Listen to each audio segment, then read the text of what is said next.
Hola a todos, estamos en el último tema o en el último capítulo de la clarificación de términos del manual para el maestro de un curso de milagros, con el tema el Espíritu Santo. Aquí nos explica bien qué es el Espíritu Santo.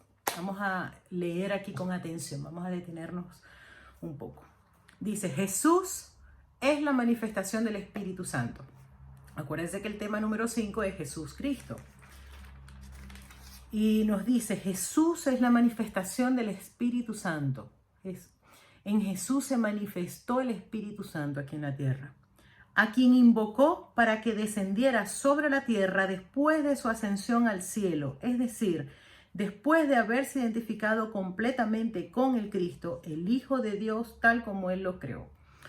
Cuando Jesús, que decía en el capítulo número 5, era un hombre, y nos dice cómo fue que se identificó por completo con su verdadera identidad, que era el Cristo, el Hijo de Dios, tal como Dios lo creó. Dice, invocó para que descendiera sobre la tierra después de su ascensión al cielo. ¿Por qué? A ver, el curso nos habla de que nosotros compartimos mente, de que hay una mente uno, de que hay una mente unificada y que todas nuestras mentes están unidas, que nosotros compartimos mente. Entonces, ¿qué pasa? Jesús, cuando Él se identifica con su verdadero ser, soy tal como Dios me creó, con su verdadera identidad, entonces puso esa información en esa mente que compartimos, en esa mente única. Y lo hizo por medio de la expiación, que ya aquí lo dice también. Entonces, fíjense, entonces ya entendiendo esto, ¿por qué cuando Jesús lo hace, lo invoca? Es porque ya queda en la mente, ¿no? Dice, al ser el Espíritu Santo una creación del único creador y al crear junto con él y a su semejanza o espíritu, es eterno y nunca ha cambiado. Dice aquí que el Espíritu Santo es una creación de Dios y por ser única creación de Dios puede crear junto con él y lo puede hacer a su semejanza. Es eterno y nunca ha cambiado. El Espíritu Santo es eterno y nunca ha cambiado. Entonces dice, aquí nos explica, fue invocado para que descendiera sobre la tierra. En el sentido, aquí esto es una metáfora porque esto es una ilusión, pero por eso lo pone aquí, dice, fue invocado para que descendiera sobre la tierra, lo pone entre comillas, o sea, una manera de explicarlo. Fue invocado para que descendiera sobre la tierra en el sentido de que entonces se hizo posible aceptarle y escuchar su voz, por lo que les estaba explicando, que nosotros compartimos mente. Entonces dice, su voz es la voz de Dios y por lo tanto ha adquirido forma. Fíjense. El Espíritu Santo no tiene forma, pero aquí en la tierra, al haber sido invocado, Él adquiere una forma y esa forma es en forma de voz. Es un medio de comunicación. Vamos allá, dentro de un ratico ya lo vuelvo a explicar. Dice, su voz es la voz de Dios. La voz del Espíritu Santo es la voz de Dios y por lo tanto ha adquirido forma. Esa es la forma, no la paloma. ¿Ok? Cuando nosotros decimos la forma del Espíritu Santo no es una paloma, es una voz. Que la queramos dibujar como queramos, pero que es una voz. Dicha forma no es su realidad. O sea, el Espíritu Santo no es una voz, pero aquí adquiere una forma para que nosotros podamos utilizarlo. Dice la cual solo Dios conoce junto con Cristo. La forma que realmente tiene el Espíritu Santo, solo Dios la conoce junto con Cristo, su verdadero Hijo, quien es parte de él. Y aquí nos ha dicho que nosotros somos el Cristo. Lo que pasa es que no nos hemos identificado con el Cristo. Y no nos hemos identificado con el Cristo porque no vemos la faz de Cristo en nosotros mismos ni en nada. Todos tenemos una percepción invertida y de ahí es donde nos tenemos que sanar. Dice, al Espíritu Santo se le describe a lo largo del curso como aquel que nos ofrece la respuesta a la separación, el que nos trae el plan de la expiación, nos asigna el papel especial que nos corresponde desempeñar en él y nos muestra exactamente en qué consiste. Aquí nos dice cuál es la función del Espíritu Santo aquí. Dice, al Espíritu Santo se le describe a lo largo del curso como aquel que nos ofrece la respuesta a la separación. La respuesta a la separación nunca ocurrió, pero nosotros creemos que sí ocurrió. Entonces nos va a mostrar cómo es que nunca ocurrió. Dice, el que nos trae el plan de la expiación con E mayúscula. ¿Qué es lo que dice? Cuando nosotros nos creemos, caímos en el sueño y nos creímos separados de Dios, ahí nos sentimos culpables y esa culpa se empieza a extender, bueno, a separar y a multiplicar y empezamos a verla afuera, la proyectamos, entonces eso, de ahí hacemos la realidad del pecado, bueno. Y entonces el plan de la expiación, de eliminar ese error original. No es el pecado original, porque si fuera pecado, fuera real. El pecado dice, tú sí te separaste de Dios, tú sí eres malo, Dios no te escucha. No, aquí te está diciendo la expiación, solo está en tu mente ese error. Nos asigna el papel esencial que nos corresponde desempeñar en él. Tenemos un papel esencial que desempeñar en esa expiación y nos muestra exactamente en qué consiste ese papel. Dice, Él ha designado a Jesús como el líder para llevar a cabo su plan, ya que Jesús fue el primero en desempeñar perfectamente su papel. Él ha designado a Jesús como el líder para llevar a cabo su plan. El curso nos dice varias veces que la expiación la comenzó Jesús. Y la comenzó Jesús porque fue el que desempeñó con perfección su plan. Cuando nosotros leemos un curso de milagros que lo dicta Jesús, Jesús, ¿qué es lo que nos dice? Hermano, hermano, hermano, hermano, hermano. Nos habla de hermanos, que nosotros somos hermanos. Cuando aquí hablan del Maestro, están hablando del Espíritu Santo. Jesús es nuestro hermano. Dice, se le ha dado pleno poder. Okay, a ver. Se nos muestra exactamente qué consiste. Él ha designado a Jesús como el líder para llevar a cabo su plan, ya que Jesús fue el primero en desempeñar perfectamente su papel. Se le ha dado pleno poder en el cielo y en la tierra, y lo compartirá contigo cuando tú hayas desempeñado el tuyo. ¿Qué es lo que nos está diciendo aquí? Que cuando nosotros desempeñamos nuestro papel en la expiación, en el ver distinto, en el verdadero perdón, se nos dará todo el poder en el cielo y en la tierra, no porque ya no lo tengamos, sino porque nosotros lo mermamos, lo limitamos por medio de todas esas culpas que albergamos y que sostenemos.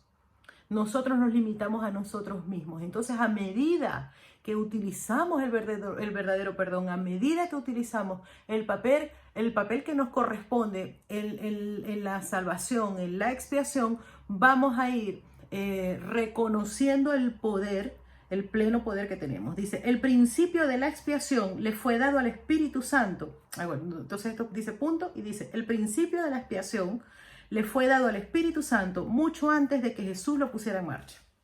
Fíjense, Jesús es el que puso en marcha la expiación, pero ya el papel del Espíritu Santo fue hecho mucho antes. ¿Qué pasó? Cuando nosotros pensamos que nos podíamos separar de Dios, y dice que tuvo efectos reales para nosotros solo, porque seguimos estando en el cielo. Dice, el principio de la expiación le fue dado al Espíritu Santo. Inmediatamente, cuando Dios dijo, mi hijo se durmió, ahí creó el Espíritu Santo. Inmediatamente. Pero aquí en la tierra, el que lo puso en marcha fue Jesús, porque es el primero que lo hizo perfecto. Dice, al Espíritu, y como fue el primero que lo hizo perfecto, pues es el que nos explica. Es el que nos acompaña, es el que nos está guiando y es el que es el líder en ese plan. Entonces dice, al Espíritu Santo se le describe como el último vínculo de comunicación entre Dios y sus hijos separados. La voz de Dios. Si esa es la forma del Espíritu Santo aquí y nos dice, se le describe como el último vínculo de comunicación entre Dios y sus hijos separados. Claro, es una voz para nosotros. Mientras tanto, lo percibimos como una voz, es una forma que está. Dice, a fin de llevar a cabo esta función especial.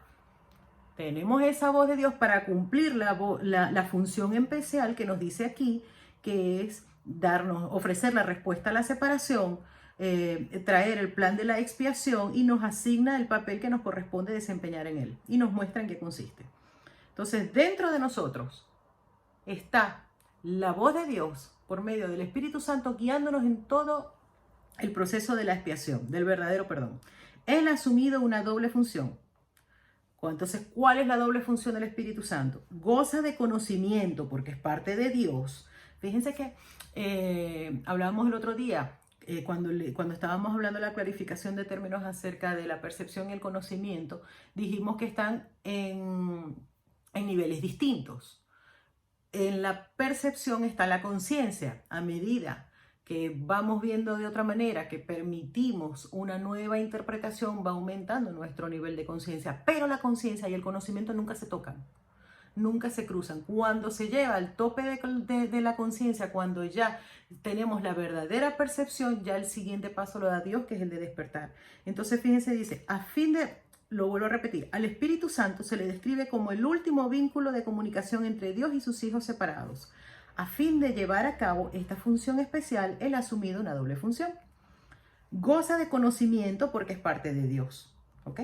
Goza de conocimiento porque es parte de Dios. O sea, tiene el conocimiento que nosotros, mientras estemos en la percepción, no tenemos. Pero dice, percibe porque fue enviado para salvar a la humanidad.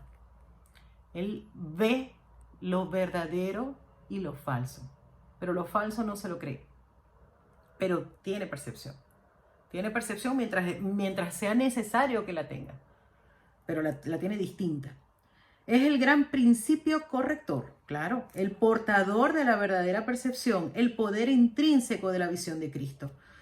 Fíjense que también nos hablaba de que cuando tenemos la visión de Cristo, tenemos el pleno poder en el cielo y en la tierra. Y nos dice aquí, es el gran principio corrector del error. Del error original de creer que podemos estar separados de Dios. El portador de la verdadera percepción. Nosotros tenemos una percepción invertida, una percepción errónea, pero el Espíritu Santo, que es la voz de Dios en nosotros, tiene la percepción verdadera. Y es el poder intrínseco de la visión de Cristo. Al ver la faz de Cristo, la faz de Cristo en todo tiene un poder intrínseco. A ver, es la luz en la que se percibe el mundo perdonado, en el que solamente puede verse la faz de Cristo. Nunca se olvida del Creador ni de su creación. Siempre tiene presente al Creador. Siempre tiene presente a Dios. Nunca se olvida del Hijo de Dios. Nunca se olvida del Hijo de Dios. De nuestra verdadera identidad. No se confunde con nuestros errores. Y esto es una buena noticia, porque nosotros no las pasamos confundiendo a los demás con el personaje y con los errores, y nos confundimos a nosotros también. Él nunca se olvida del Hijo de Dios. Nunca se olvida de quiénes somos. Nunca se olvida de ti. Fíjense qué bonito. Nunca se olvida del Creador ni de su creación. Nunca se olvida del Hijo de Dios. Nunca se olvida de ti. Fíjense cuál es la diferencia. De que dice, cuando dice nunca se olvida del Hijo de Dios, de nuestra verdadera identidad, dice nunca se olvida de ti. Y ya ahí sí lo dice con T minúscula. Nunca se olvida de ti. No se olvida de que nosotros tenemos una mente separada. No se olvida de que nosotros lo que hacemos es tomar decisiones, y no se olvida de que estamos confundidos. No se lo cree, pero está consciente de eso. Dice, te brinda el amor de tu Padre en un eterno resplandor que nunca será extinguido, porque Dios mismo lo depositó ahí. Qué bello. El Espíritu Santo mora en la parte de tu mente que es parte de la mente de Cristo. Fíjense lo que les estoy diciendo. Cuando nosotros pensamos que nos separamos, la mente se dividió en una mente real, que es una mente que tiene los pensamientos de Dios, tiene el Espíritu Santo, y una mente egoica. Entonces dice, el Espíritu Santo mora en la parte de tu mente que es parte de la mente de Cristo. Él representa a tu ser y a tu Creador. Lo pone con la S mayúscula. Representa a tu verdadera identidad y a tu Creador, a Dios. Que tú eres parte de Dios, extensión de Dios, quienes son uno. Habla por Dios y también y también por ti, ya que está unido a ambos. Por consiguiente, es la prueba de que ambos son uno. Lo repito. Así continuo sin explicar. El Espíritu Santo mora en la parte de tu mente que es parte de la mente de Cristo. Él representa a tu ser y a tu Creador, quienes son uno. Habla por Dios y también por ti, ya que está unido a ambos. Por consiguiente, Él es la prueba de que ambos son uno. Y nos dice, el Espíritu Santo parece ser una voz, pues de esa manera es como te comunica la palabra de Dios. Ya lo explicamos. Parece ser un guía por tierras lejanas, pues esa es la clase de ayuda que necesitas. Esa es la ayuda que nosotros necesitamos, porque nosotros pensamos que estamos así como en tierras lejanas, necesitamos un guía, y tenemos ese guía. Y parece ser también cualquier cosa que satisfaga las necesidades que creas tener. aquí nos dice que no creemos, que no es que no creemos tener necesidades, creemos tener necesidades. Y el Espíritu Santo es quien las satisface. Aquí nos saca completamente del yo lidero mi vida, confío solo en mí. Estás diciendo no. Allí te satisface todas las necesidades que crees tener, que son ilusorias. ¿Y por qué las puedes satisfacer por completamente? Porque ve el error en esa creencia. También nos decía en la anterior clarificación de términos, es que tienes un montón de falsas creencias. No se las cree, pero como sabe que por ahora te las estás creyendo, satisface esas necesidades, que eso es un plus plus. Dice, por claro, y las deshace al eliminar el error de tu mente. Psicoterapia, totalmente. Esto fíjense cómo nos dice, ve el error, no se lo cree y lo deshace, y por lo tanto desaparecen todas tus necesidades. Pero él no se engaña cuando te percibes a ti mismo atrapado por necesidades que no tienes. Claro, menos mal que no se engaña, porque imagínense que nosotros le dijéramos al Espíritu Santo, oye, tengo esta necesidad, y él se la creyera. Al ser creación de Dios la haría real. De ellas es de las que quiere liberarte precisamente. Sí, aquí cuando nosotros creemos que la mente está dividida, el pacto que nosotros hicimos con el ego es de un sistema de pensamiento de escasez, de carencia, en cualquier área. Entonces dice, por eso es que nos habla tanto de necesidades, porque en esa división, en esa idea de separación, en ese sueño en el que caímos, que lo cerramos con llave, aquí nos está diciendo cómo regresamos. Y entonces nos dice, de ellas es que quiere liberarte. Te desea, quiere liberarte de todas esas ideas de necesidad. De ellas es de las que quiere ponerte a salvo. Porque claro, necesita que estés en completa paz. Esto es muy bonito, voy a leerlo de nuevo. Parece ser un guía por tierras lejanas, pues esa es la clase de ayuda que necesitas. Y parece ser también cualquier cosa que satisfaga las necesidades que creas tener. Pero él no se engaña cuando te percibes a ti mismo atrapado por necesidades que no tienes. De ellas es de la que quiere liberarte. De ellas es de las que quiere ponerte a salvo. Dice en el último párrafo, tú eres su manifestación en este mundo. A mí me encanta porque fíjense que nos dice, cuando empezó la clarificación de términos, comenzó diciendo, Jesús es la manifestación del Espíritu Santo. Y dice, tú eres su manifestación en este mundo. Jesús es la manifestación del Espíritu Santo, en totalidad. Pero en este mundo, nosotros, tú eres su manifestación. Tú eres su manifestación. Yo soy la manifestación del Espíritu Santo en este mundo. Tu hermano te invoca para que seas la voz del Espíritu Santo junto con él.